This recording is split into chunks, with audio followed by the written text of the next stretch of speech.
What's up, guys?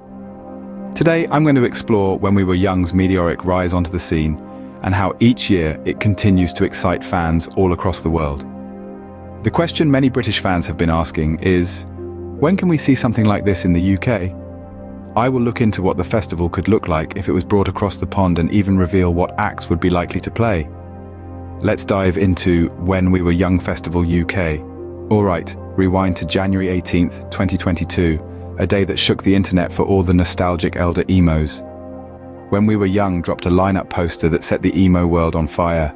My Chemical Romance, Paramore, Bring Me the Horizon, Avril Lavigne. I mean, it was stacked top to bottom, but hold up. When something's too good to be true, it sometimes is. Fans were skeptical. Matt Skiba from Alkaline Trio even claimed bands were included on the poster before full confirmation. Many labeled it an emo fire festival. But guess what? Despite the skepticism, the event was a hit and fully sold out. Fast forward to 2023 and bam! When We Were Young rocks the Las Vegas grounds again with Green Day, Blink-182, Sum 41, and The Offspring. Talk about a lineup. But then came the big question mark. How do you keep the nostalgia train rolling without running out of acts?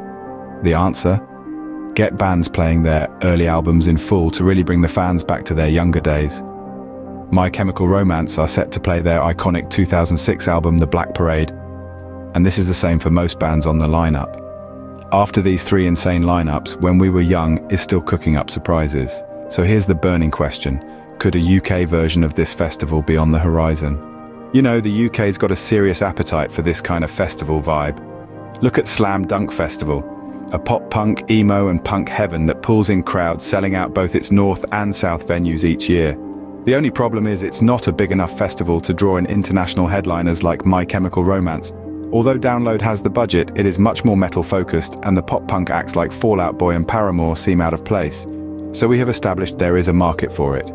Now the big question, where would the When We Were Young UK edition go down? Birmingham's NEC, Glasgow Green, Manchester's Heaton Park. If I was to take a guess, I'd go with Hyde Park in London. I mean, think about it. It's hosted legends like Elton John, the Rolling Stones, and Guns N' Roses. Plus, it's got room for 65,000 fans. London also has great transport links, meaning fans across Europe would have easy access. Alright, imagine this dream lineup for When We Were Young UK. Topping the bill, the British icons themselves, Bring Me the Horizon. I mean, come on, these guys are one of the biggest bands in alternative rock at the moment and they haven't headlined yet.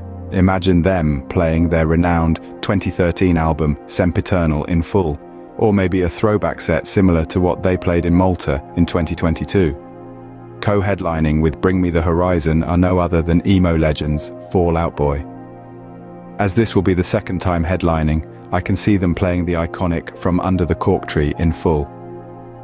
When We Were Young has a reputation for its innovation. With a limited pool of names, I reckon they will try to bring back bands who are no longer active. Imagine the reaction to Panic at the Disco to playing A Fever You Can't Sweat Out in full.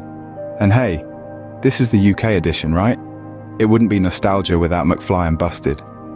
And it's a no-brainer to bring in some British alternative legends, You Me at Six, Neck Deep, and Enter Shikari. But wait, there's more.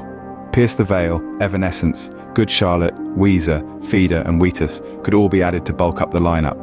Then some smaller names like The Story So Far, Funeral for a Friend, Stand Atlantic, Hot Mulligan, Waterparks, Trash Boat, Hot Milk As It Is, and Punk Rock Factory. I mean, come on, that's a lineup that'll have you running to grab those tickets, am I right? There you have it. A speculative vision of When We Were Young UK. Of course, this is all conjecture at this point, but it will be interesting to see how they move forward with the festival. Anything I missed? Who would you like to see on the lineup? Let me know in the comments below.